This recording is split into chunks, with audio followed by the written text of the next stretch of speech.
صباح الخير، وين ما كنتوا بالعالم، وين ما كنتوا عم تحضرونا. اليوم رح نعرفكم على زهرة كتير حلوة في منا بس بلبنان.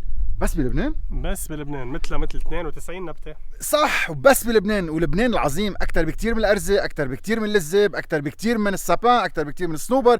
لبنان مش بس فوق، لبنان تحت على الأرض. هيتا نتعرف على شو؟ إيريس سوفرانو أو سوسن سوفر. مش حلوين شايفك؟ لا أنت اللي مش حلوين، هيك أنا بدي صورك. مشوارنا جديد ونهار جديد ببلش. مشوار من بيروت بغلا هيدا البنزين. وصلنا لوين؟ على اهمج، لانه في وردة زهرة لون حلو، شي كتير حلو، ما بيطلع الا هلا بفترة كتير قصيرة، ولقيناها حد الطريق بتاخد العقل بيحرز المشوار. مارك برافو. أنطوني يعني ما رح يحتروا أنا رح أقول لك إنه ما دفعنا بنزين لأنه جينا بسيارتك الكهربائية. اوكي ليك شو نحن عم نجرب نتعرف قد ما فينا على البايودايفرسيتي بلبنان، وكيف بدنا نحافظ على الارزه، وهو كلهم بدنا نحافظ على الاشياء المهمه كثير. كمان جايين نتعرف على نوع سوسن اسمه إيريس سوفرانا، هلا بنحكي عنه اكثر. ما في منه بالعالم الا بلبنان، شتله كثير حلوه رائعه، مثل ما انت قلت بس هيك 10 ايام لشهر فينا بس نستفيد من جمالها. خليني بلش انا بالشخص اللي ما بعرف، اماتور. لونها كتير حلو، وقفتها كتير حلوة، وراءها ضابين على بعضهم، وجواتها في 3 في حشرة جوا عايشة، ما بعرف إذا ثاقبت أو هي من هون. وراءها كتير حلوين، لون موف، في يعني طبقتين، الطبقة الفوقانية الطبقة التحتانية مسكرة على بعضها، وشي كتير حلو. هالقد أنا فيني خبرك، أنت شو راح تخبرنا؟ انت صاير كينج. ها؟ والله انا كثير مبسوط فيك، لانه قلت انه هي ملتيبل دو 3، يعني فيها 3 مثل ما حكيت، شيء كثير حلو. هلا بدي اخبرك كثير اشياء، بس ما زلنا هون في هالحشره يلي معقول تعقصني، بس معلش لانه هيدا بتخبر كثير اخبار. سو ليك هون هيدا البولينيتر تبعها اطرطر. اوكي تخبرك شو الفكره. عاده في كثير نباتات حلوين او عندهم نكتار او عندهم ريحه حلوه او هيك، هيدا ما عندها. سو اللي عملته هي شو بدها تعمل؟ طب انا كتير حلوه وبدها الحشرات يجوا بدل انقل البولنز تبعي. سو عملت هول التونالات انطوني 3 هون. طب شايف هيدا التونال انطوني هون؟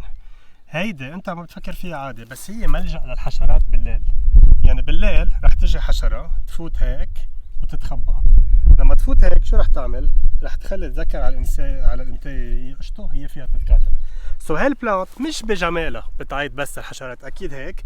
هيدا لقيت استراتيجية انه انا ما عندي ريحة، ما عندي طعمة، ما عندي هول، بكون شلتر للحشرات، بعيط لهم بيتخبوا.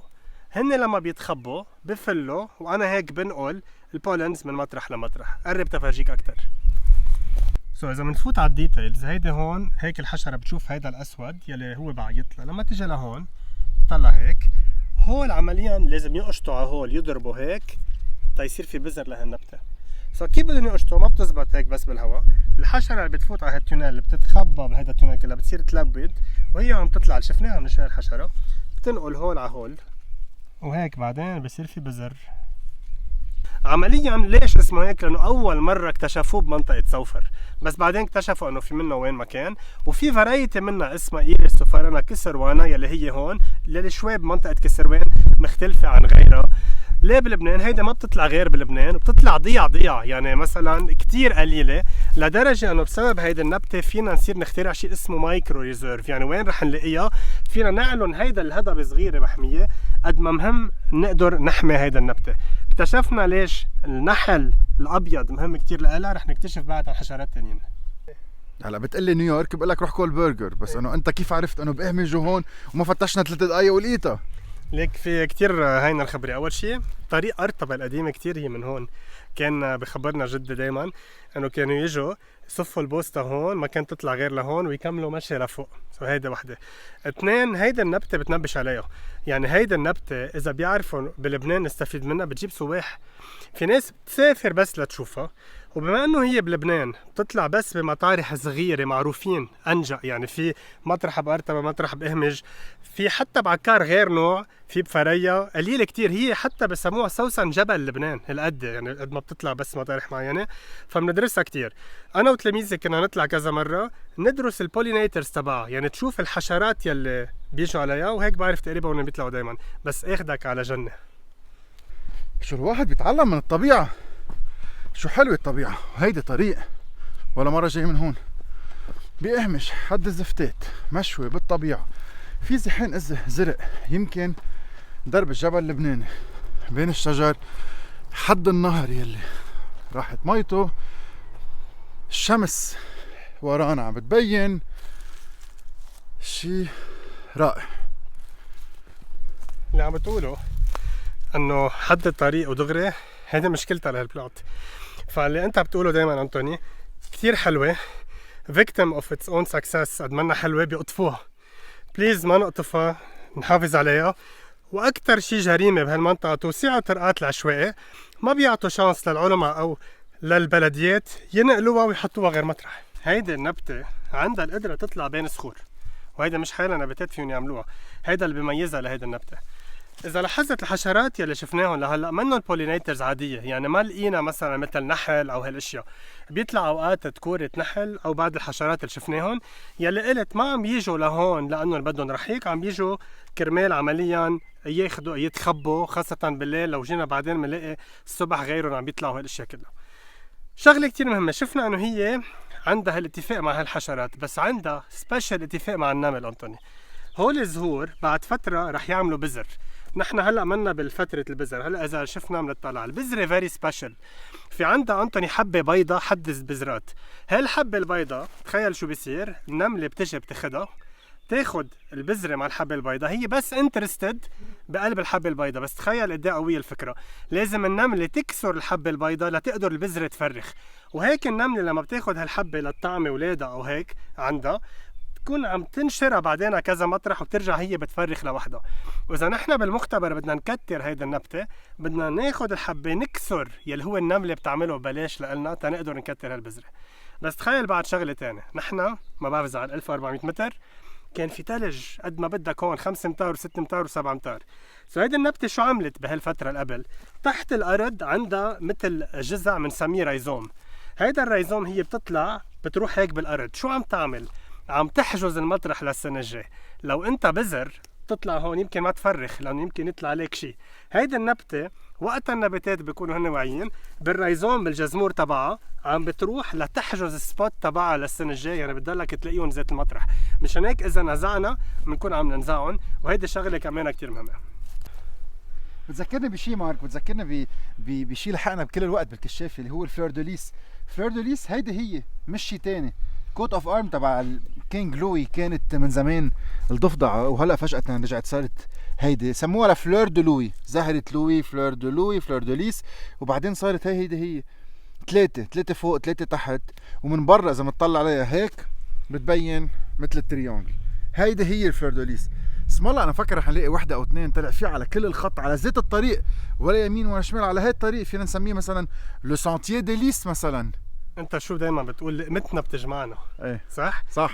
هيدي بتجمعنا كمان، لانه انت سكوت انا سكوت بنحب سكوت، والإيريس هن الفلور دوليس بعدك مخبرنا. بتاكل؟ فوق بخبرك.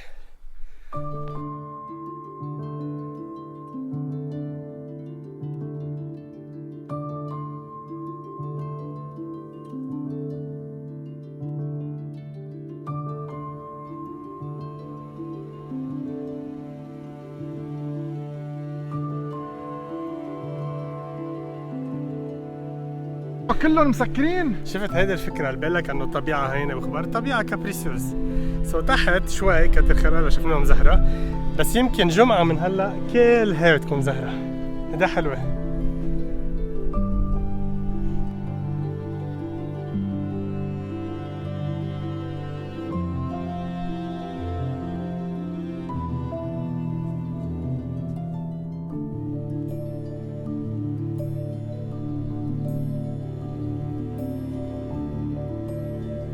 حلوين مشرفك عن جد.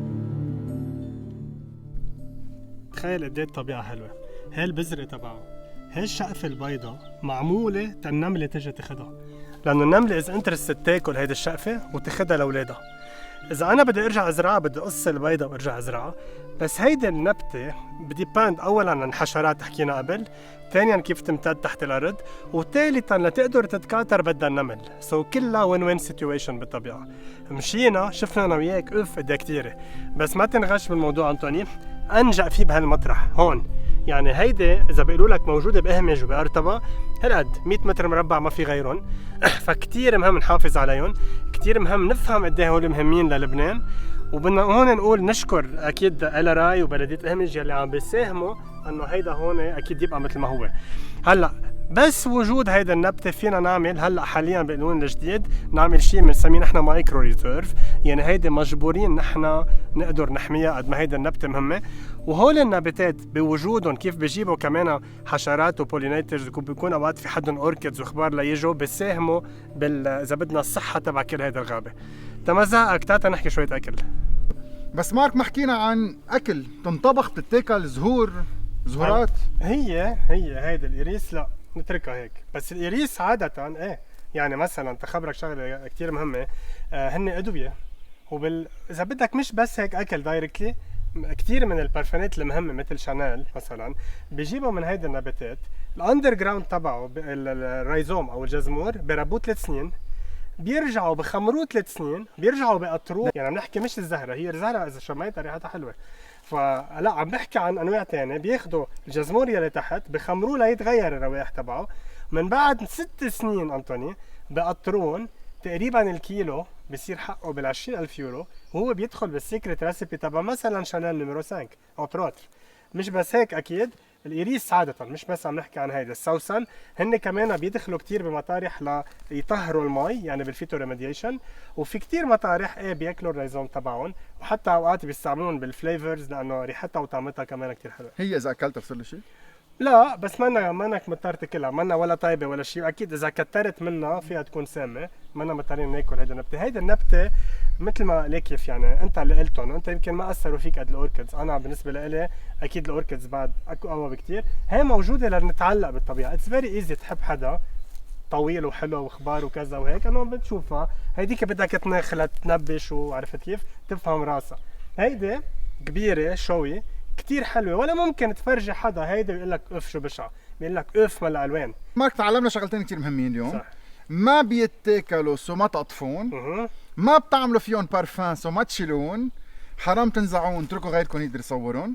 وشغله ثانيه، نهار اللي بتشرب بارفان حقه كتير غالي. هلا صرتوا تعرفوا ليش غالي؟ ايه بس مش هي، انا طبعا هيدا غير. تخبرك شيء كمان، لانه حكينا انه هالإريس الحلوين لهم علاقه مثلا بسكوت وهيك، بس كمان لهم علاقه بشيء كتير حلو. انا رح هيك اقول لك شيء حلو عنك فيهم يعني. عرفت كيف؟ بلش علي صوتك ليسمعوك. الإريس او السوسن فيهم كل الالوان، ببلشوا من ابيض لاصفر وبينتهوا بالموف والاسود. هلا ما قلت لك وبدنا نعمل حلقه بركي مع شارب اللي بنطلع بنصورهم. في إريس سدرتي اللي بتطلع بس بالارز، وفي كمان إريس بازلتيكا هلا عندهم اياها بعكار. في اشياء كثير حلوه، بس لانها فيها كل هالالوان كلمه إريس بتعني عاده الاله تبع الرينبو او قوس القزح. وهيدا شغله كثير حلوه، كانوا يعتبروا انه إريس هي كيف ما كانت تروح تنشر الحب والسلام والشات اللي بتطلع وراها وهيك، شوي مثل ما انت عم تعمل بلبنان. انت كمان ميرسي يا مارك، يا عمي رجلتني يا عمي. لك هذا شو قصته بيلحقنا بكل حلقاتنا؟ لاحظ وين ما نروح بيجي ورانا عن جد. شو عم جرب يقول؟ كمان بدي ازيد عليك لما نخلص ونكون خبرناهم كل شيء، انه هن كمان بيرجعوا بيستعملوهم بمحلات لانه ريحتها كتير حلوه. هن عم بيعملوا جين او هن عم بيعملوا نبيد بمحلات، صارت بيحطوا الالكول بقلب التونول الكبار، بقلب هو المستوعبات الخشبيه الكبيره، وبيفتحوه في ريحه تعفونه شوي، بيستعملوها وبتشيل هيدي الروائح. نحن اليوم جربنا نفرجيكم زهرة وردة او بالعربي ما بعرف شو بيقولوها، يلي هي من لبنان لتاريخ لبنان، فيديو للتاريخ لنا ولاولادنا، وان شاء الله بنحافظ عليهم ويصيروا كل جبالنا ملونين بهذا اللون اللي كتير حلو، ونطلع ونقول مش بس اخضر. بس شرفك خبرهم انه تبع النبيد مش هاي مثله. بخبركم طبعا البيض مش هاي مثله.